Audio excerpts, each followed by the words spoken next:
ಪ್ರಾಪಂಚಿಕ ಹರಟೆಗಳಿಂದ ಏನಿರ್ಬೇಕು? ದೂರ ಇರು.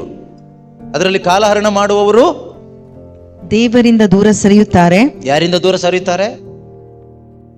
ನಮಗೆ ಈ ದೇವರಿಂದ ದೂರ ಸರಿತೀವಿ ಅನ್ನೋದು ನಮ್ಮ ತಲೆಗೆ ಹೋಗೋದಿಲ್ಲ.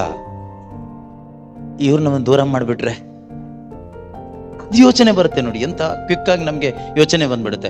ನಾವು ಇವ್ರ ಜೊತೆಗೆ ಮಾತಾಡಿಲ್ಲ ಅಂದ್ರೆ ಮನೆಗೆ ಹೋಗಿ ಅಜ್ಜಿ ಕರೀತಾರೆ, ಬಾ ಮಗ ಊಟ ಆಯ್ತಾ ಅಂತ ಒಂದು ಟೀ ಎಲ್ಲ ಮಾಡಿ ಕರೀತಾರೆ ಹರಟೆ ಹೊಡಿಲಿಕ್ಕೆ. ನಾನೀಗ ಹೋಗಿಲ್ಲ ಅಂದ್ರೆ ಅಜ್ಜಿಗೆ ಬೇಜಾರಾಗುತ್ತೆ ಅಂತ ನಾವು ಅಜ್ಜಿ ಹತ್ರ ಹೋಗ್ತೀವಿ.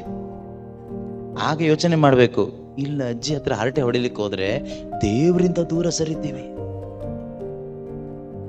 ಅಜ್ಜಿ ಇವತ್ತೋ ನಾಳೆ ನಮ್ಮನ್ ಬಿಟ್ಟು ದೂರ ಹೋಗ್ಬಿಡ್ತಾರೆ ಸ್ವರ್ಗಲೋಕಕ್ಕೆ. ಹೋಗಲ್ವ ಅಜ್ಜಿ? ಅಜ್ಜಿ ಬಗ್ಗೆ ಯೋಚನೆ ಮಾಡೋದು ಬಿಟ್ಬಿಟ್ಟು ದೇವ್ರ ಬಗ್ಗೆ ಯೋಚನೆ ಮಾಡ್ಬೇಕು ನಾವು.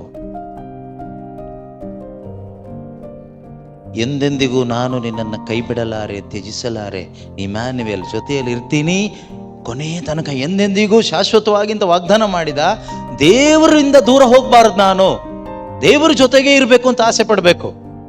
ಇವತ್ತಿದ್ದು ನಾಳೆ ಇಲ್ಲದೆ ಹೋಗೇ ತರ ಇರೋ ಮನುಷ್ಯನ ಜೊತೆಗೆ ಇರಬೇಕು ಅಂತ ಆಸೆ ಪಟ್ರೆ ಅದರಷ್ಟು ಮೂರ್ಖತನ ಬೇರೆ ಯಾವುದೂ ಇಲ್ಲ.